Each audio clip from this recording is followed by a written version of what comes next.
Hi, I'm Yunus, and here I am talking to you in English. Is my English perfect? Yeah, not at all. Not even close. Especially my accent. Like I said in another video, like it sounds like something, but not necessarily like anything at all. It's really weird, I know. And I had a period where I was thinking of trying to improve that as well. Trying to maybe get more of an American accent or something like that. But then some people warned me like, man, why would you want to do that? They told me, we have enough native speakers already. We're like, why don't you just be yourself? So I never worked on it. Anyways, and the important thing is this, like I didn't learn English through regular academic means or anything like that. Not the school, not the homeworks, no formal structure. Most of it was self-taught, to be very honest with you. And the same thing with Chinese as well. Can I say my Chinese is the best in the world? No. But I do have social media in China with a lot of following, and all my content is in Chinese. On top of that too, I talk Chinese with all my friends in there, with my wife, with my wife's family, which is my family too now. And again, it's the same deal. I didn't learn Chinese the academic way either. Turkish, I'm gonna skip that because it's my native language, so I don't think it contributes to the point I'm trying to make. But now there is another language, which is German, which I should be able to speak very, very well. Maybe it should be my best language skill. Why? Because I studied German formally for 5 or 6 years in total. I studied German under teachers, with books, in schools or courses. And the result? Well, German is my worst language. I'm constantly struggling to keep it alive and failing. I also had small experiences with Japanese, Portuguese, and Russian. All self-taught, never went deep, and never became fluent. But I think they're still relevant to this discussion. That's why I'm gonna come back to them later on. So now, all that being said, right? Again, I'm not saying I'm perfect. I'm not saying I'm a very smart guy. My language skills are the best in the world or anything. But I was able to learn multiple languages, and I was not able to learn certain languages also. So I have a lot of experience learning or trying to learn different languages. And I want to share my opinions with you today and give you some useful, hopefully useful suggestions, which again, hopefully can help you learn new languages or help you get better at them, etc. Hopefully it makes sense, guys. Now let's start discussing from here, like formal language learning. Like, is this a broken model or what? Here's something a lot of native English speakers don't know about, okay? Because I've noticed this, like especially after I came to the US, I noticed a lot of people already speak English, right? But on top of that, they don't always try to learn new languages, and they don't need to either, because the whole world are trying to learn their language and trying to communicate with them and so on. So the result is the world is filled with these people that have stacks of language certificates, okay?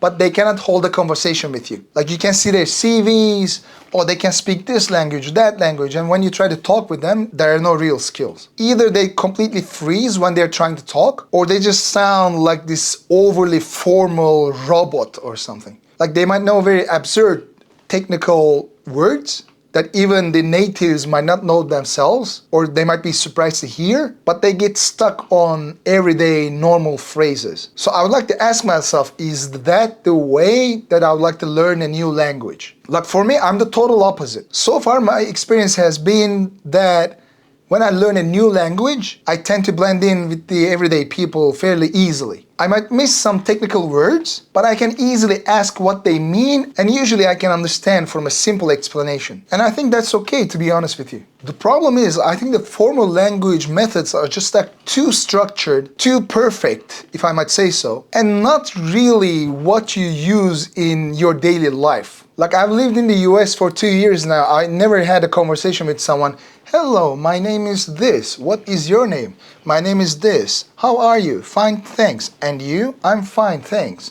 Like, I rarely see anybody speaking like this, even in the formal environments, to be honest. I think formal education might be good to give you good basics. I get that, but I don't think it relates to your everyday life, in my opinion. So people ask me very often actually, so how did you learn languages, right? How did you improve your language skills? Especially the English, since I'm living here now. Because it's very interesting to me that people do find interesting that I can speak multiple languages. Honestly, let me tell you, one of my favorite methods or my biggest contributor for me to learn English? Computer games. Games that had dialogue that I could read and listen at the same time. They have been the biggest contributor to my English skills, where I could like fully immerse, stay interested, and get constant exposure to the language that I'm playing in. And I get exposure both to natural speech, but also some technical speech. I mean, games worked very well for me because of the atmosphere, the way you can immerse yourself with that experience, right? I think you can replace it with books or movies as well, but for me, games were much more interactive, which made it easier for me to stay engaged for longer periods and keep learning. But again, it doesn't have to be games for you necessarily. You can choose other things too. It just has to be a form of real language usage, and it should be a repeatable practice. I think as long as it's real and repeatable and it's fun for you, I find it much more useful than any other formal sources that you can find. Just my 2 cents.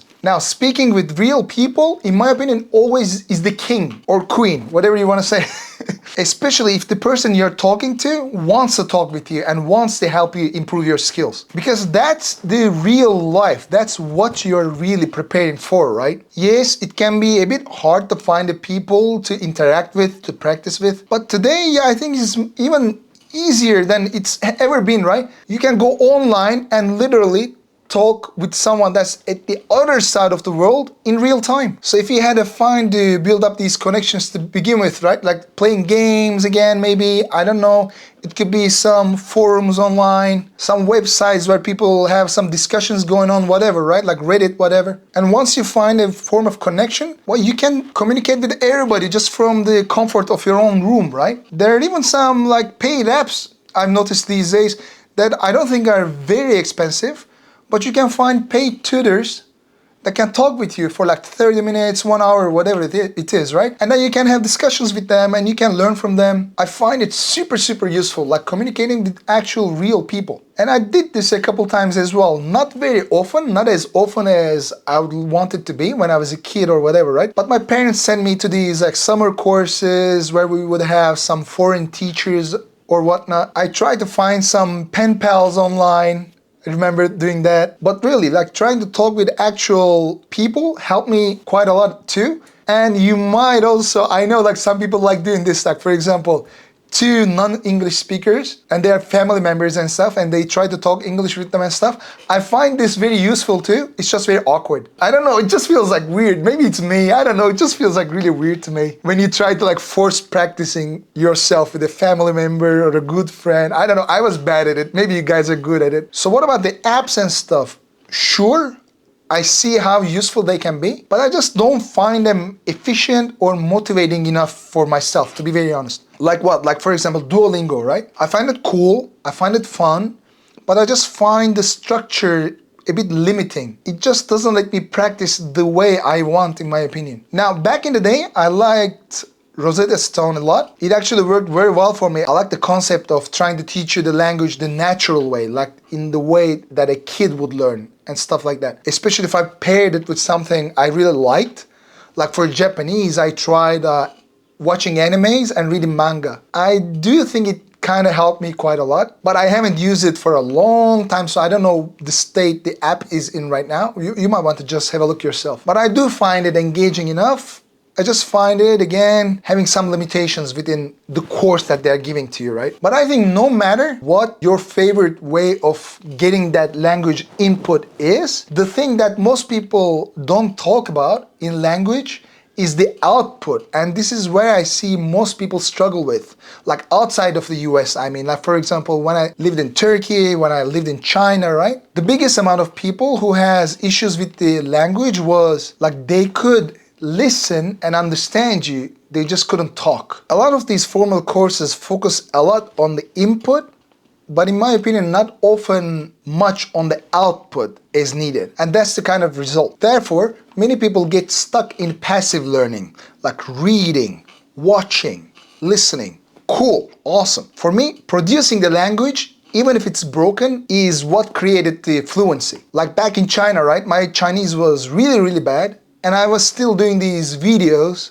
talking to the camera at the beginning of my social media adventure. Well, I was speaking broken Chinese for minutes. Well, I didn't get so many views, but many people did find it interesting seeing this foreigner trying to speak Chinese to us and trying to bring in some knowledge about the sport or whatever. And actually quite many people appreciated it at the beginning, and it helped me to create content with better Chinese as time passed on, right? Even now, actually, look, I'm doing these videos and stuff, trying to give you some of my 2 cents, but at the same time, I'm sure this is helping me a lot too. So I would strongly think about this as well. Okay, how am I gonna deal with the output? You can write, find a pen pal. We even have AI now. You can try to communicate with AI in written language or even by talking. AI is good with this kind of stuff, I noticed. Worst case, you can look at the mirror and just try to talk. If you wanna get more creative, let's say you're playing a game or you're watching a movie or something and somebody says something, you can pause or you can stop and try to answer to what they're saying, stuff like that. But if you want to truly get better, you have to create the language too, not just absorb it. This is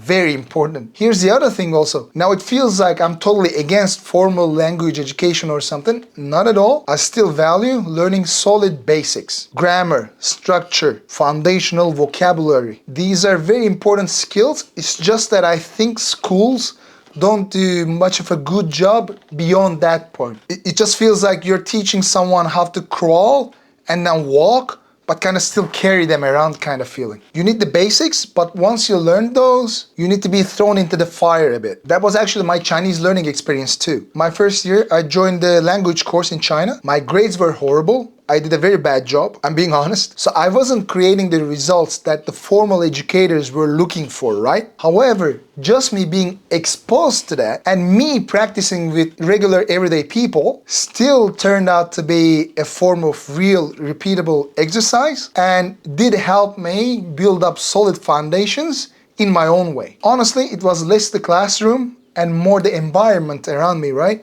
But still being exposed to that information, no matter how well I retained them in the exams, right? I was still able to retain some important information that I could practice on myself. So I still want to say formal education, I think, has its place in teaching you solid foundations. But I still think you shouldn't take the kind of language you learn there very seriously either. Another thing about learning languages is I think staying interested is everything. You need interest. Without that, it's almost impossible to reach your goals in language education. For me, right, like I said, that interest came from the games for English, and that kept me going. For you too, it could be a kind of content, a group of people, a hobby you can follow in another language, or a career that kind of forces you to learn that language. And that's the reason too, right? I tried to learn Portuguese, Japanese, or Russian, whatever. There were some temporary situations that kind of motivated me